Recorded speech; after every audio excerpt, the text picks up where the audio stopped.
Here's the next chapter of Danny, the Champion of the World. This is chapter 3, and it's called Cars and Kites and Fire Balloons. My father was a fine mechanic.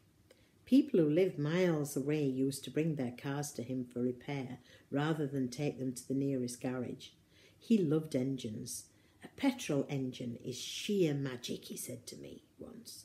Just imagine being able to take 1,000 different bits of metal, and if you fit them all together in a certain way, and then if you feed them a little oil and petrol, and if you press a little switch, suddenly these bits of metal will all come to life, and they will purr and hum and roar.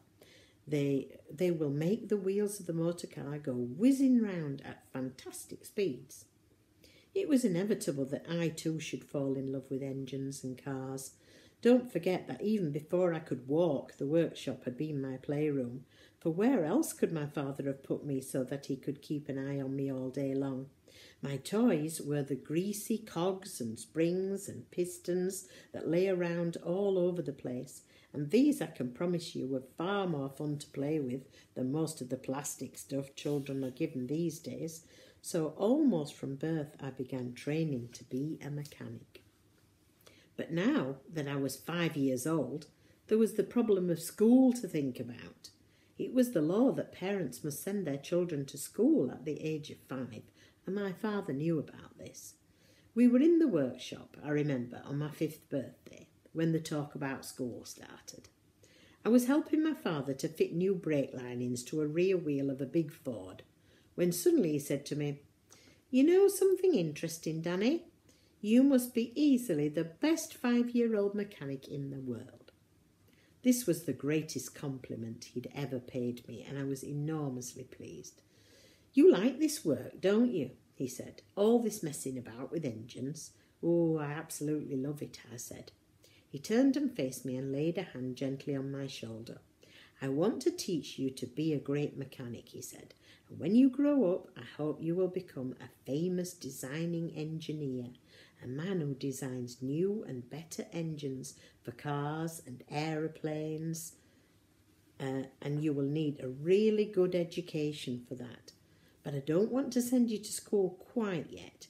In another 2 years, you will have learnt enough here with me to be able to take a small engine completely to pieces and put it back together again, all by yourself, and after that you can go to the engineer school."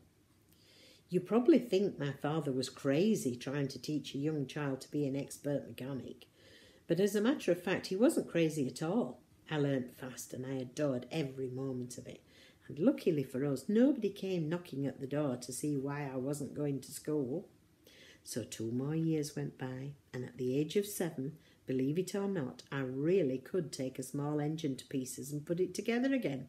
I mean properly, to pieces, pistons, crankshafts and all. The time had come to start school. My school was in the nearest village, 2 miles away. We didn't have a car of our own, we couldn't afford one, but the walk took only half an hour, and I didn't mind that in the least. My father came with me, he insisted on coming. And when school ended at 4 in the afternoon, he was always there waiting to walk me home. And so life went on.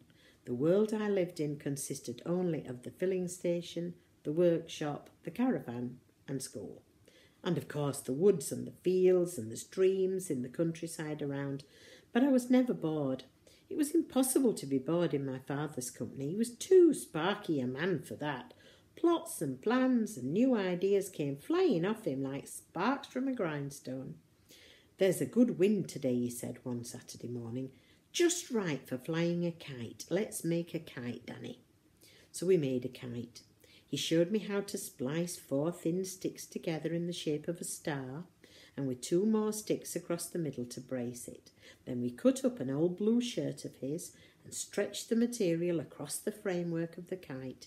We added a long tail made of thread with little leftover pieces of the shirt. There's a picture of it. There's the kite up in the sky. We found a ball of string in the workshop, and he showed me how to attach the string to the framework so that the kite would be properly balanced in flight.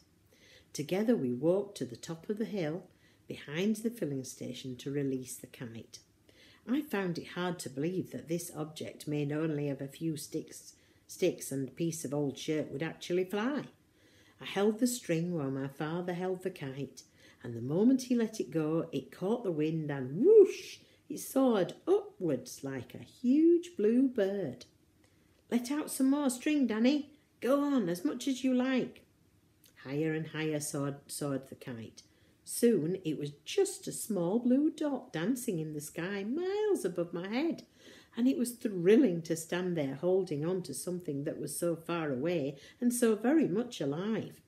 This far-away thing was tugging and struggling on the end of the line like a big fish. "Let's walk it back to the caravan," my father said. So we walked down the hill again, with me holding the string and the kite, still pulling fiercely on the other end. And when we came to the caravan, we were careful not to get the string tangled up in the apple tree, and we brought it all the way back to the front steps. "Tie it to the steps," my father said. "Will it stay up?" I asked. "It will if the wind doesn't drop," he said. And the wind didn't drop. And I'll tell you something amazing. That kite stayed up there all through the night. And at breakfast time next morning, the small blue dot was still dancing and swooping in the sky. After breakfast, I hauled it down and hung it carefully against a wall in the workshop for another day. Not long after that, on a lovely still evening when there was no breath of wind anywhere, my father said to me, "This is just the right weather for a fire balloon. Let's make a fire balloon." He must have planned this one beforehand, because he already had the 4 big sheets of tissue paper and a spot of glue from Mr. Whitten's bookshop in the village, and now, using only the paper, the glue, a pair of scissors and a piece of thin wire, he made me a huge, magnificent fire balloon in less than 15 minutes. In the opening at the bottom he tied a ball of cotton wool, and we were ready to go. It was getting dark when we carried it outside into the field behind the caravan. We had with us a bottle of methylated spirits and some matches. I held the balloon upright while my father crouched underneath it and carefully poured a little mess onto the ball of cotton wool. "Here goes," he said, putting a match to the cotton wool. "Hold the sides out as much as you can, Danny." A tall yellow flame leapt up from the ball of cotton wool and went right up inside the balloon. "It'll catch on fire," I cried. "No, it won't. Watch." Between us, we held the sides of the balloon out as much as possible to keep them away from the flame in the early stages. But as soon as the hot air filled the balloon and the danger was over, "She's nearly ready," my father said. "Can you feel it floating?" "Yes," I said. "Yes. Shall we let go?" "Not yet. Wait a bit. Wait until she's tugging to fly away." "She's tugging now," I said. Right, let go." Slowly, majestically, and in absolute silence, our wonderful balloon began to rise up into the night sky. "It flies," I shouted, clapping my hands and jumping about. "It flies, it flies." My father was nearly as excited as I was. "It's a beauty," he said. "This one's a real beauty. You never know how they're going to turn out until you fly them. Each one's different." Up and up it went, rising very fast now in the cool night air. It was like a magic fireball in the sky. "Will other people see it?" I asked. "I'm sure they will, Danny. It's high enough now for them to see it for miles around." "What will they think it is, Dad?" "A flying saucer," my father said. "They'll probably call the police." A small breeze had taken hold of the balloon and was carrying it away in the direction of the village. "Let's follow it," my father said, "and with luck we'll find it when it comes down." There's a picture of it up in the sky. We ran to the road and we ran along the road. We kept running. "She's coming down," my father shouted. "The flame's nearly gone out." We lost sight of it when the flame went out, but we guessed roughly which field it would be landing in, and we climbed over a gate and ran towards the place. For half an hour we searched the field in the darkness, but we couldn't find our balloon. The next morning I went back alone to search again. I searched 4 big fields before I found it. It was lying in a corner of the field that was full of black and white cows. The cows were all standing round it and staring at it with huge wet eyes, but it hadn't harmed them one bit, so I carried it home and hung it up alongside the kite against the wall in the workshop for another day. "You can fly the kite all by yourself any time you like," my father said, "but you must never try and fly the fire balloon unless I'm with you. It's extremely dangerous." "All right," I said. "Promise me you'll never try to fly it alone, Danny." "I promise," I said.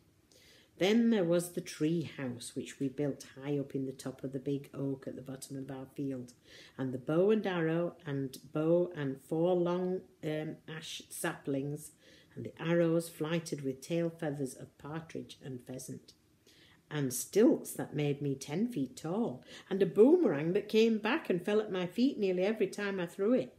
And for my last birthday, there'd been something that was more fun perhaps than all the rest.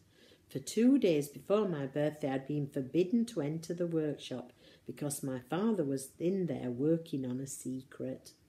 And on the birthday morning, out came an amazing machine made from 4 bicycle wheels and several large soap boxes. This was no ordinary whizzer. It was a brake pedal, a steering wheel, a comfortable seat, and a strong front bumper. It took the shock of the crash. I called it Soapole, and just about every day I would take it up to the top of the hill in the field behind the filling station and come shooting down there at incredible speeds, riding it like Bronco over the bumps. So you can see that being 8 years old and living with my father was a lot of fun. But I was impatient to be 9. I reckoned that being 9 would be even more fun than being 8. As it turned out, I was not altogether right about this. My 9th birthday was certainly more exciting than any of the others, but not all of it was exactly what you'd call fun. And there he is, look, going down the hill in his go-kart that his dad made for him. And that's the end of chapter 3.